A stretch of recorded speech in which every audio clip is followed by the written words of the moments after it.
Hello, this is Cathy Cassidy and I'm here to read you the last chapter, chapter 8, from my story Snowflakes and Wishes, which is in this anthology, Life is Sweet. And yeah, the story got very dramatic very quickly. So in chapter 8, hopefully we will find out whether Lawrie and Coco have managed to save the fox. And the picture at the top of the chapter is snowflakes, which is kind of appropriate for the story. Chapter 8. Later on New Year's Day, we walked down to the beach beside Tanglewood, the whole gang of us, the Tanberry-Costello girls, Jasmine and me. We bring the paper snowflakes from the party, each one carrying wishes and dreams, and we throw them onto the turning tide to be carried out to sea. I have added a new wish, for the injured fox to survive and somehow stay with us. I don't believe in wishes, I say gruffly, watching the white snowflake shapes drifting out to sea, being tugged under by the current. You don't have to believe, Coco says, not with your mind anyway. It's what your heart believes that matters. I roll my eyes and shake my head, but still, I can't stop smiling. I'm on the beach on New Year's Day with the girl I like best in the whole wide world. So what if we live at different ends of the country? I don't care anymore, and I don't think Coco does either. We understand each other. I think we always will. It turns out that Coco is right too. Mum, Jazz and I have wished for difficult things, unlikely things, impossible things. A home of our own, a steady job, a new school with friends, a three-legged fox. And it turns out that these things are not impossible after all. There's something we wanted to ask you, Paddy says to Mum as we sit down later that day to a New Year feast. It's a big thing and it may not be what you want at all, but we have to ask. It's part of the reason we asked you down to the party, Charlotte adds. I mean, no pressure, Sandy. It was just something we've been thinking about and it may not be right for you. What? Mum asks. What did you want to ask? Paddy rakes a hand through his hair. The business is in profit and we want to take on a full-time office manager, he explains. Somebody organised, someone who works well under pressure and has a flair for the publicity and press side of things too. Sandy, we've had other part-time workers over the last year or so, but nobody has been as good as you. We wanted to ask you first, before we put the vacancy out there. There really is nobody we'd rather have on board. Mum's eyes widen. I can see she's having a hard time making sense of Paddy's offer. Work for you? She echoes. Here? At the chocolate box? Oh, you know I'd love to. I enjoyed every minute. It was my dream job and I felt like I was really making a difference. But I don't see how. Charlotte and Paddy start talking details then, including a salary that knocks the wages Mum has been earning in Kendal into the shadows. It would be official, Paddy explains, nothing temporary or cash in hand. You'd have security. But where would we live? Charlotte shrugs. There are a couple of properties for rent in the village just now, she says. I'd say you could pick and choose. Mum is looking overwhelmed. I have to admit, being back in Somerset has got me thinking. I loved it here. We all did to begin with anyhow. And then that whole thing with James spoiled it and sent us running back to Kendal. I have sometimes wondered if that was the right move, if we couldn't have found a way to stay. Just think about it, Charlotte says. It's a big thing. I understand that. Mum laughs. It's too good to be true. I'd have to check and look into things and see what the kids think. We think you should do it, I say, glancing at Jasmine's shining face. It's a steady job, isn't it? Doing something you love? But the upheaval, she protests, moving to the other end of the country again, disrupting your schooling, you and Jasmine. I don't care, I shrug. Jasmine, Mum asks, what do you think?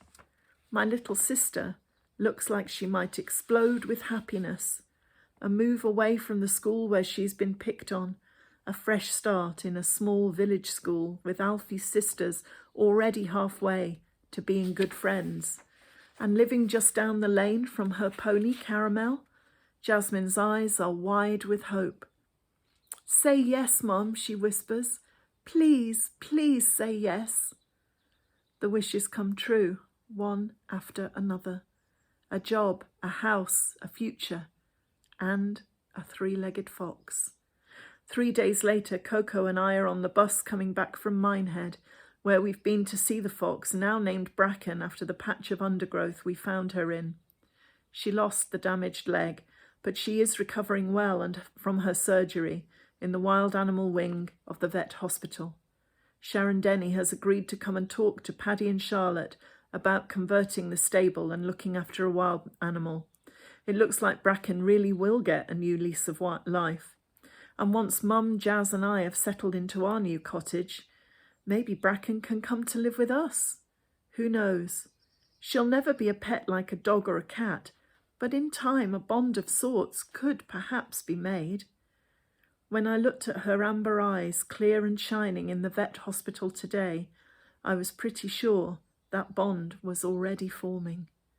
She's going to be okay, Coco says to me, reading my mind. Bracken, I mean. We'll look after her for you until you move back and settle in, and then maybe we can build a run for her at your new place, and she can be with you. Hope so, I say. If we can just find a cottage with a fox run attached, that would be cool. Today should be Mum's first day back at work, but she rang to tell them she was stuck in Somerset due to heavy snowfall. Later today we'll be looking at some places to live in the village and making a decision. It will be based on which of the landlords will accept animals. I don't think we will mention that one of the animals in question is a three-legged fox. Tomorrow we'll drive back to Kendal so Mum can give in her notice and work her last few weeks. We'll pack our stuff and say our goodbyes and move into our new home in February, if all goes well. The bus stops in Kitchener High Street and we jump off, our boots crunching through snow as we walk up the lane to Tanglewood, hand in hand.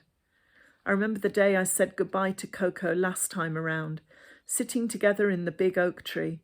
I remember leaning across to kiss her and how the kiss had just startled and scared her, and how we had agreed to be best friends forever instead. If I tried again now, it might be the same, but maybe, just maybe, would it be different? We stop at the end of the drive and I turn Coco round, holding her hands tight. This has been the best New Year ever, I tell her, the best. And before I can lean over to kiss her, Coco stands up on her tiptoes and flings her arms around me, her lips pressing softly against mine. Her lips are warm and taste faintly of chocolate, and we bump noses and Coco laughs, but it is still the best and most perfect kiss in the world. Sorry, she says, grinning when we come up for air. I guess we can practice. I guess we can. So yeah, New Year's wishes. Maybe I better start believing in them after all, because it looks like they believe in me. The snow keeps falling, softly swirling, as we walk on up to Tanglewood. So there we go. Had to have a happy ending, didn't it? Snowflakes and Wishes, my New Year's story, which I thought hopefully could put a bit of a smile on everyone's faces now that we're in this very peculiar locked down January. Yeah, we need to look for the magic and believe in wishes and all of those things. And, you know, also just being able to lose yourself in a book is a pretty awesome way of escaping from the stress and anxiety that life seems to have right at the moment. So never underestimate the power of just escaping into a story. I hope you've enjoyed Snowflakes and Wishes, and I'll maybe see you at the next Sunday book club. But do take care, keep smiling, and grab yourself a book to read, because I don't think you'll regret it. Take care and see you soon. Bye bye.